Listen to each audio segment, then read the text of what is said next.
Ok, só. Ó, então, e ele vem... acho que a parábola vocês já entenderam, né? Porque Sim. eu não concluí as palavras, mas deu para todo mundo entender. Ele vem trabalhando, por exemplo, a lógica. Então, ele fala que a gente tem dificuldade para compreender uma coisa que tem começo e não tem fim. Porque, por uma questão de lógica, tudo que começa tem fim, né? A linguagem é pobre para nos explicar, mas ele coloca esse raciocínio lógico. Mas ele coloca um outro raciocínio lógico também, quando ele diz para a gente, quer ver? Para a gente refletir. Se nós fomos criados por Deus, que é a suprema inteligência, a suprema perfeição, ele não ia fazer nada imperfeito, não é verdade? Então, tudo aquilo que Deus cria é pleno de harmonia. Tudo aquilo que as suas mãos tocaram é pura harmonia, perfeição, né? Por uma inteligência superior à nossa. E aí ele vem colocando, por exemplo, a nossa compreensão é ainda pequena, é difícil, mas veja só, ele fala que aquilo que é impossível para os homens não é para Deus.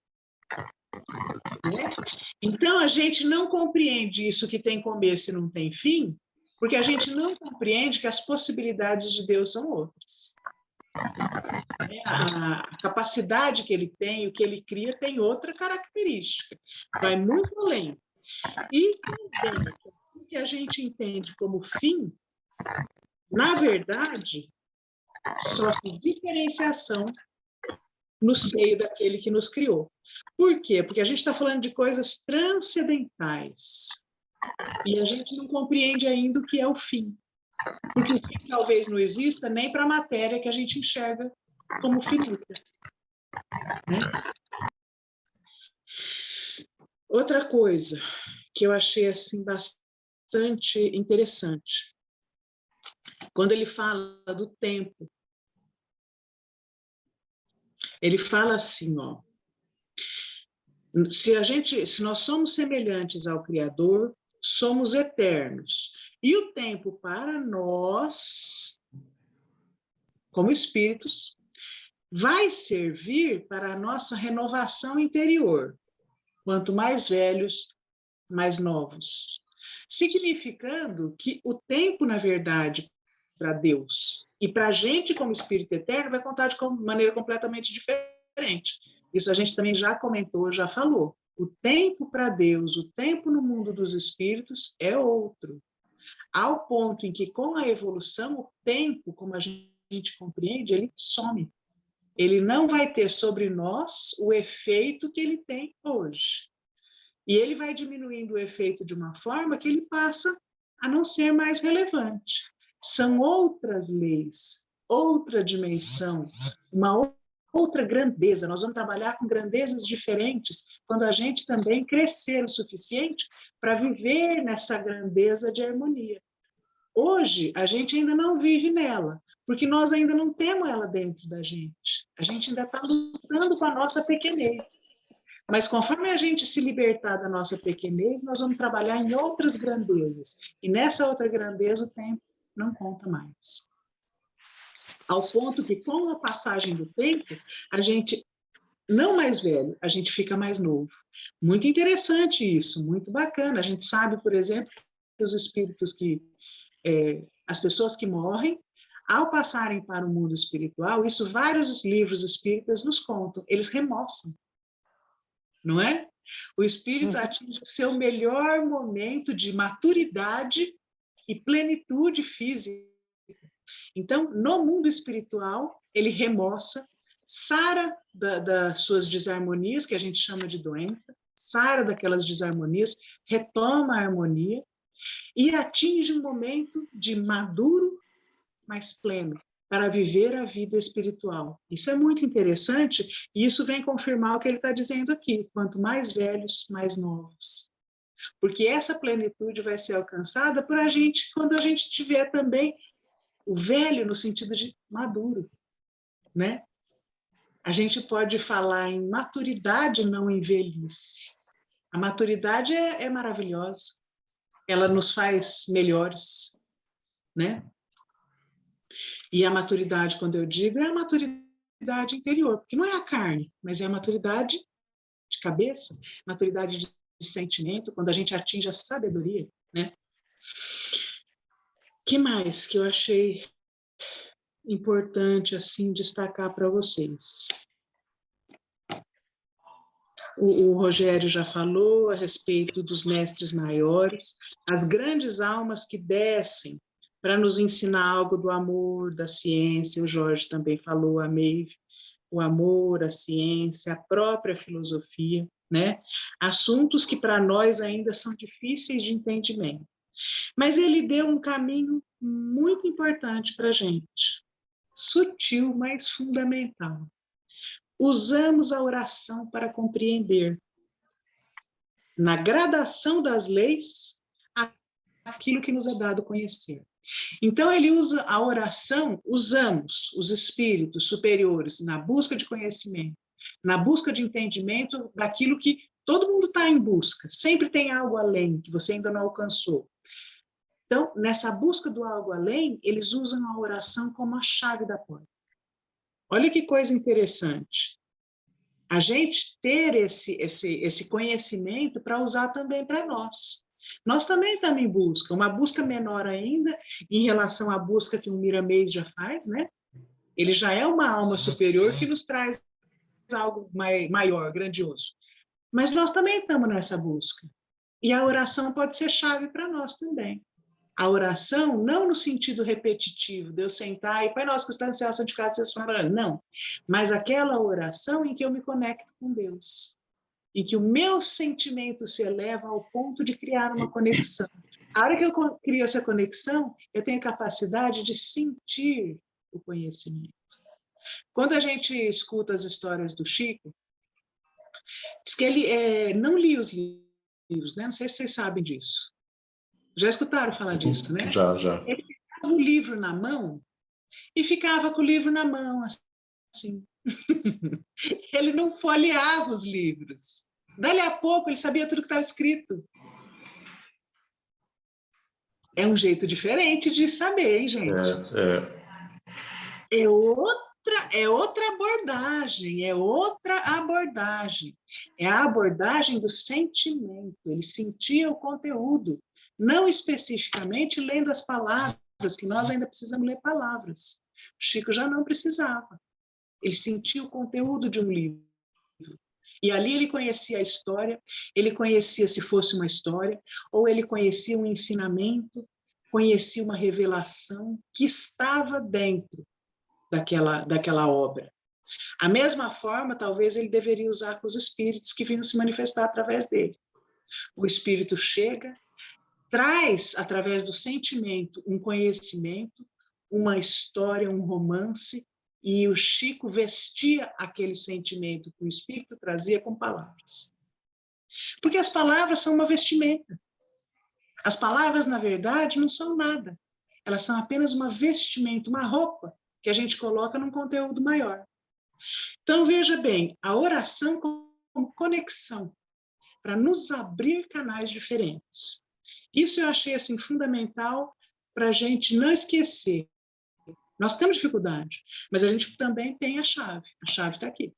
Ele deu a chave da porta. Obviamente que nós não vamos abrir com isso todas as portas. Só aquelas que a lei do equilíbrio permitir. Porque Deus vai permitir que a gente conheça dentro da nossa harmonia, do nosso equilíbrio. Se for para nos desequilibrar, a porta não abre. Se for um conhecimento além do que a gente tem capacidade de assimilar, a porta fica fechada. E interessante isso, que eles trazem esse conhecimento, né? Os espíritos superiores, os mestres maiores, eles trazem esses conhecimentos através das faculdades mediúnicas, como a Maeve citou, passam isso para os homens, mas é importante a gente lembrar. Aquilo que um espírito consegue trazer e passar através de um médium está limitado pela capacidade do médium. Se for desequilibrar o médium, aquele conhecimento, se for além do que o médium tem capacidade para assimilar e aceitar sem se desequilibrar, não vai vir. Todo conhecimento vai vindo dentro da capacidade que o médium tem capacidade para assimilar um equilíbrio, né? Por isso que não chegam coisas grandiosas. Toda grandeza vai chegando em gotinhas, porque é uma construção. A gente tem que ir construindo essa capacidade, construindo essa aceitação das novidades. Se for muito grande, chega de uma vez, é capaz de cair como assim, soterrando aquela pessoa que recebe aquilo, não está preparado. Então, o nosso próprio preparo na busca de um conhecimento maior vai abrindo portas para que esse conhecimento chegue, né? De certa forma, a gente vai permitindo que esse conhecimento vá sendo construído. E a finalização, eternos na eternidade de Deus. O que será a eternidade de Deus? É umas coisas interessantes, porque ele termina falando, com todas as transformações sofridas. Então, os espíritos também sofrem transformações, não é só a matéria. É isso que dá a entender, não é? A gente enxerga a matéria transformando e parece que acaba, não acaba, ela se transforma, mas então pode ser que o espírito sofra transformações também, não iguais da matéria, porque senão ia contrariar o que ele mesmo disse aqui. A transformação que nos conduz de volta a um todo, uma massa, perde a individualidade. E aí não tem motivo para a gente se esforçar tanto para construir um conhecimento. Eu acredito, gente, que o que eu, assim, que eu consegui captar da lição, é isso. Dona Carmen, ajuda a gente agora. Traz o sentimento disso que a senhora sempre traz e faz um laço assim, amarra a coisa com um sentimento de um jeito tão bonito. Obrigada, viu, Sandra? Você já falou tudo, o Jorge, o Rogério, todos falaram, a Rô, todos já falaram tudo. A lição, para mim, é muito bonita, porque me ensina que somos espíritos eternos. Temos começo, temos meio, né? Vivemos várias e várias vidas e reencarnações, e não teremos fim, porque o fim, na verdade, é como o próprio Miramês nos ensinou, nós remoçarmos, não quer dizer que vamos ficar embotar assim, mais embutidos dentro de nós mesmos. Não, nós seremos mais leves, mais livres, mais felizes. A vida é uma felicidade, na minha opinião, e acredito que na de vocês, a vida, apesar de todos os sofrimentos que todos passamos, temos, conhecemos, a vida é uma felicidade. Deus nos deu a vida para que sejamos felizes, para que tenhamos alegria, para que possamos agradecer a cada noite, a cada manhã, o alvorecer, as alegrias que nos dão os amigos, as reuniões que nós temos, os parentes queridos, os filhos amados. A vida é só alegria. Então, só temos a agradecer. E quanto mais nós agradecemos, mais nós crescemos para Deus, nosso Pai, para Jesus, que é nosso irmão mais velho, né? Um dia chegaremos onde Jesus está, vai demorar muito, mas um dia estaremos lá, se Deus quiser, porque a cada reencarnação, penso que vamos nos tornando melhores, se Deus quiser. É isso que eu tenho a falar. Tem mais alguém para conversar ainda? A Cris? Ah, não. A Tá bom, Cris. já. Já aprendi bastante. Não tem nem o que falar, não, gente. Desculpa. Então, eu queria acrescentar um ponto, né? Essa parte que ele fala da imperfeição, né? Que, ou seja, deixa uma mensagem aqui que ninguém é criado imperfeito, né? Eu estava aqui imaginando, né? Então, a imperfeição que nós imaginamos aqui, na verdade, ela está naquela parte que nos é deixado a fazer as escolhas, os caminhos a seguir, que é o livre-arbítrio. E também na forma como exercemos a nossa capacidade de pensamento. E exatamente nesses pontos que muitas vezes não percebemos é que o maior conflito, vamos dizer assim, existencial, no nosso conflito ao longo da vida, está dentro de nós mesmos, por não nos compreendermos, por nós não conseguirmos, como em algumas lições já foi dito, né? Perceber que o problema está ao alcance de nossas mãos, da mão, de nossas mãos, né? Ou seja, dentro de nós mesmos, que é o nosso coração.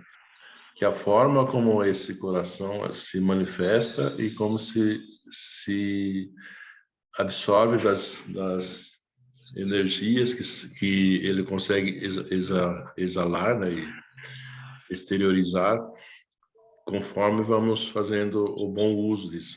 Então, ou seja, essa imperfeição que nós imaginamos, na verdade, não é a imperfeição da obra do Criador, mas a imperfeição das nossas ações, das nossas atitudes, nossos pensamentos. Não é que nós pensamos, não, eu sou um ser perfeito, ou aquele ali é imperfeito. Na verdade, não é isso. E é nesse jogo de imperfeição humana, sob a nossa ótica, que os grandes conflitos humanos se estabelecem ao longo do mundo. E esses conflitos se estabelecem e são necessários porque faz parte desse processo de evolução. Para que chegue um ponto que todos se conscientizem que estamos todos juntos, né? E todos estamos nessa longa escola divina de aprendizado constante e permanente. E não adianta hoje querer se degradar com este ou aquele, porque lá na frente você vai caminhar junto. A caminhada é de todos nós e não é separado. Cada um tem a sua individualidade, tem as suas opções de escolha, as suas questões pessoais para decidir. Mas na longa caminhada da vida, dessa escola do aprendizado, nós estamos todos juntos com o mesmo objetivo, com o mesmo ideal. É o processo de evolução espiritual, sobretudo. E esse processo de evolução espiritual, sobretudo, está nessa essência que se chama a cultura do amor. Esse amor que tanto nos é dito em cada passagem das nossas leituras, né? Então, eu fiz umas reflexões também sobre essa parte. Sandra?